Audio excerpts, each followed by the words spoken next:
Très bien, aujourd'hui je veux parler de quelque chose qui vient de Métaphère, dirigé par Jean Lacune et son équipe. Cela montre un type d'intelligence artificielle très différent en train de prendre forme. Elle n'est pas du tout conçue pour générer du texte ou améliorer la prédiction de mots. Elle rejette l'idée que l'intelligence repose sur la production de mots et privilégie la prédiction du sens. Et une fois que vous comprenez vraiment comment cela fonctionne, honnêtement, on a l'impression qu'il s'agit de ce qui vient après l'ère des modèles de langage de grande taille, pas simplement d'une autre mise à niveau. Avant tout, ils ont conçu Vision Language Joint Embedding Predictive Architecture pour Vision Language Joint Embedding Predictive Architecture. Le nom semble compliqué, mais l'idée est très simple. Lorsqu'on comprend, de nombreux choix de conception de l'intelligence artificielle moderne paraissent soudain inefficaces ou inutiles. Pour comprendre pourquoi cela compte, il faut regarder comment les modèles de langage visuel fonctionnent généralement aujourd'hui. La majorité des modèles de langage visuel adoptent aujourd'hui un schéma similaire. Vous montrez une image ou une vidéo, donnez une consigne ou une question, et ils répondent en générant du texte. C'est comme ça que fonctionne la légende d'image, c'est comme ça que fonctionne la réponse à des questions visuelles. C'est ainsi que la plupart des grands modèles multimodaux fonctionnent en coulisses. Ils sont entraînés à prédire le mot suivant, puis le mot suivant, puis encore le mot suivant, encore et encore. Cette approche fonctionne mais présente des problèmes cachés. Le premier problème, c'est que ces modèles sont obligés d'apprendre beaucoup de choses qui n'ont en réalité aucune importance pour la justesse. Prenons un exemple simple. Si vous demandez ce qui se passe si j'abaisse cet interrupteur, il existe de nombreuses réponses valables. La lumière s'éteint, la pièce s'assombrit, la lampe s'éteint. Les humains saisissent pour que tout cela a le même sens, mais pour un modèle à jetons, ces réponses diffèrent totalement. Ce sont des séquences de symboles très différentes, sans similitude. Lors de l'entraînement, le modèle doit apprendre la formulation, le choix des mots et la structure, même si cela ne change pas le sens. Une grande partie de l'entraînement sert à modéliser la variation du langage plutôt qu'à l'idée centrale. Le second problème survient lors de l'utilisation en temps réel. La génération mot à mot est lente et peu fluide. Si vous utilisez des dispositifs vidéo portables en direct, de la robotique ou tout ce qui doit comprendre en temps réel, il est difficile de savoir ce que le modèle signifie. Jusqu'à ce qu'il ait fini de générer le texte, la sémantique n'apparaît qu'à la fin du processus de décodage. Cela augmente la latence, consomme des ressources et complique la mise à jour des informations.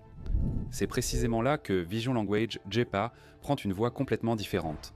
Au lieu de prédire des mots, Vision Language JEPA prédit des embeddings. Ce sont des vecteurs continus qui représentent directement le sens et non la forme superficielle du langage. Le modèle ne génère jamais de texte durant l'entraînement. Il associe une entrée visuelle et une requête textuelle à une représentation sémantique de la réponse. Le système comprend 4 éléments principaux, chacun ayant un rôle précis. Tout d'abord, il y a l'encodeur visuel. Il prend une image ou une séquence d'images vidéo et la compresse en un ensemble d'intégrations visuelles. Ce sont comme des jetons visuels, mais sous forme de vecteurs continus, pas de symboles discrets. Ils utilisent VJEPA2, un transformeur visuel autosupervisé d'environ 304 millions de paramètres figés durant l'entraînement. Suit le prédicteur, cœur du système. Ce module reçoit les embeddings visuels et la requête textuelle, puis prédit l'embedding attendu de la réponse. Il est construit à l'aide de couches de transformeurs initialisées à partir de Llama 321B, mais sans masquage causal. Tout peut prêter attention à tout. Vision et texte interagissent librement. Ensuite, l'encodeur Y-Grand encode le texte cible, soit la bonne réponse en embedding lors de l'entraînement. Cet embedding devient la cible d'apprentissage. Il est important de noter que cette représentation est censée capturer le sens de la réponse et non la formulation exacte. Enfin, il y a le décodeur IG, qui est à peine impliqué et ne participe pas à l'entraînement. À l'inférence, il sert uniquement si un texte lisible est nécessaire. Le modèle reste généralement dans l'espace d'intégration. L'entraînement fonctionne dans une boucle simple. Vous donnez au modèle une entrée visuelle, une requête et une réponse cible. L'encodeur X-centrique convertit la réponse en une intégration, que le prédicteur tente de reproduire à partir de l'entrée visuelle et de la requête. La perte est calculée directement dans l'espace d'intégration, pas dans l'espace des jetons. L'essentiel ici est la manière dont le modèle apprend, sans sombrer dans le bruit. Vision Language Joint Embedding. Predictive Architecture est entraînée pour rapprocher sa signification prédite de la correcte. La séparation claire des réponses oblige en pratique le système à créer un espace sémantique structuré. Les réponses similaires se regroupent ensemble. Naturellement, les réponses différentes restent éloignées les unes des autres. Plutôt que de mémoriser les formulations, le modèle organise le sens, assurant une représentation stable et utile. C'est l'idée centrale de l'approche. Dans l'espace des jetons, plusieurs réponses valides peuvent être très éloignées.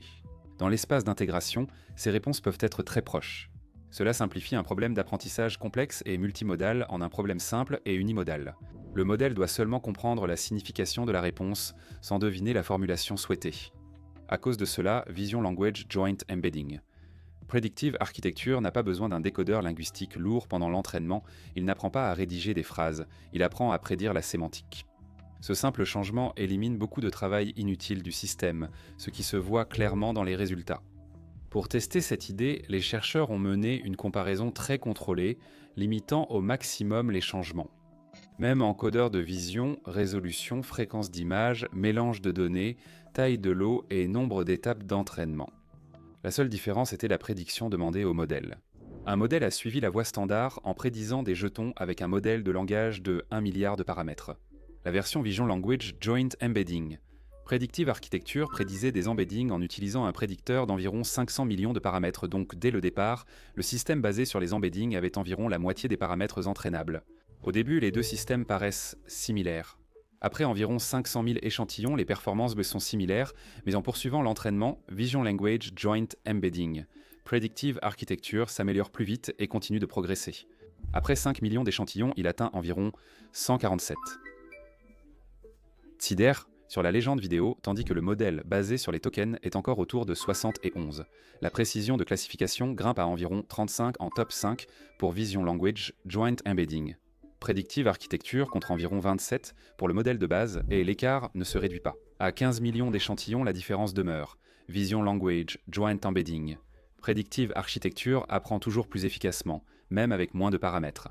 Ce n'est pas un simple réglage, mais un avantage structurel. L'efficacité de l'entraînement n'est pas le seul aspect important. L'inférence révèle tout le potentiel de cette approche, notamment pour la vidéo. Vision Language Joint Embedding. Predictive Architecture, en générant un flux constant d'intégration sémantique, autorise le décodage sélectif. Au lieu de générer du texte à intervalles fixes, vous surveillez comment les intégrations évoluent au fil du temps. Vous ne décodez que s'il y a un changement sémantique significatif. Sinon, rien à décoder. Il teste cela sur de longues vidéos procédurales d'Egoxo 4D. Ces vidéos durent en moyenne 6 minutes et comptent environ 143 annotations d'actions chacune. Le décodage du texte étant la partie coûteuse, l'objectif est de retrouver la séquence d'annotation, tout en minimisant la fréquence à laquelle le décodage a lieu. Il compare deux stratégies, le décodage uniforme, générant le texte à intervalles réguliers, et le décodage guidé par les embeddings, où les embeddings sont regroupés en segments cohérents puis décodés. Le résultat est propre. Pour égaler les performances du décodage uniforme à une opération de décodage par seconde, Vision Language Joint Embedding. Predictive Architecture n'a besoin de décoder qu'environ une fois toutes les 285 secondes. Cela réduit d'environ 285 fois les opérations de décodage, avec des scores erreurs de reconnaissance similaires. Aucune technique de mémoire complexe ni manipulation de cache KV, juste le résultat du travail dans l'espace sémantique. C'est crucial pour les systèmes en temps réel tels que lunettes intelligentes, robotique, navigation ou planification en direct, où latence et coût de calcul sont essentiels. Un autre avantage majeur est la polyvalence. Vision Language Joint Embedding. Predictive Architecture gère génération, classification, recherche et réponse aux questions visuelles avec une seule architecture, sans tête spécifique ni modèle séparé pour la classification à vocabulaire ouvert. Les étiquettes candidates sont encodées et comparées à l'embedding prédit. La plus proche gagne. En recherche texte vers vidéo, la requête est encodée et les vidéos sont classées par similarité pour la Visual Question Answering discriminative.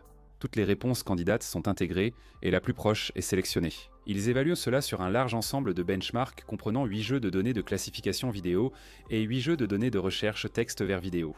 Le modèle Vision Language Joint Embedding, Predictive Architecture de 16 milliards de paramètres et 2 milliards d'échantillons d'entraînement surpasse CLIP, SIGLIP2 et Perception Encoder. En moyenne, certaines de ces références ont vu jusqu'à 86 milliards d'échantillons. Après ajustement supervisé, le modèle Vision Language Joint Embedding Predictive Architecture Supervised Fine-Tuning s'améliore encore. Ce n'est plus vraiment du zéro shot, mais comme modèle généraliste unique, il se rapproche des systèmes spécialistes ajustés pour chaque jeu de données. Les résultats en questions-réponses visuelles sont très révélateurs. Ils utilisent Graph Question Answering pour le raisonnement, TaliQA pour le comptage complexe et Pope V2 pour détecter les hallucinations. Vision Language Joint Embedding Predictive Architecture Supervised Fine-Tuning doté de 16 milliards de paramètres est comparable à InstructBlip et QuenVL, qui utilisent souvent des architectures plus grandes et un réglage d'instructions complexes. Il ne surpasse pas tous les benchmarks, mais sa compétitivité reste importante. Parce que ce n'est pas un Vision Language Model génératif classique, il répond aux questions en comparant le sens et non en générant du texte libre. Puis il y a l'expérience de modélisation du monde ici. Le modèle observe une image de départ et une d'arrivée, puis doit identifier, parmi 4 extraits de vidéo, l'action ayant causé la transition. Cela relève plus de la causalité physique que de la génération de langage. Vision Language, Joint Embedding, Predictive Architecture, Supervised Fine-Tuning atteint une précision de 657, établissant un nouveau record dans le domaine. Il dépasse des modèles de vision et langage plus grands, surpassant même des modèles de pointe comme Generative Pre-trained Transformer, 40CLOD35, et Gemini 2 fondé sur la génération de légendes et le raisonnement textuel. Ce résultat est important. Cela suggère que prédire la sémantique latente serait plus efficace que d'écrire le monde avec des mots, puis raisonner à partir d'eux. Ils évaluent aussi la qualité des embeddings textuels.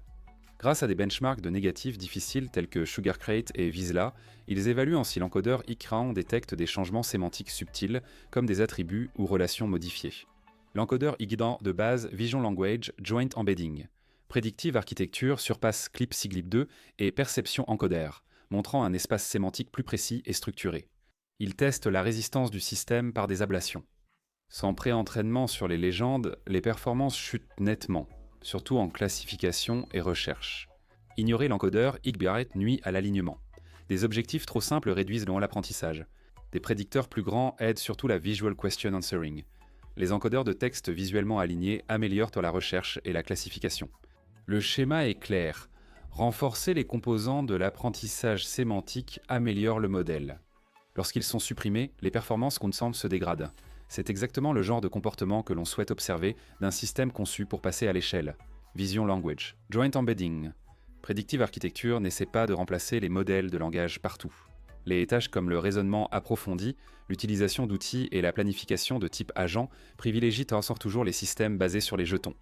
Mais pour les problèmes fortement axés sur la perception, en particulier ceux qui impliquent de la vidéo, des entrées en temps réel et une compréhension continue du monde, cette approche s'impose naturellement. Elle déplace le centre de gravité du langage vers le sens. Les mots ne sont plus au cœur de l'intelligence, mais une simple option de sortie. Et ce changement, c'est ce qui donne à ce travail l'impression d'être bien plus qu'une simple itération de modèle. Merci d'avoir regardé, à la prochaine vidéo.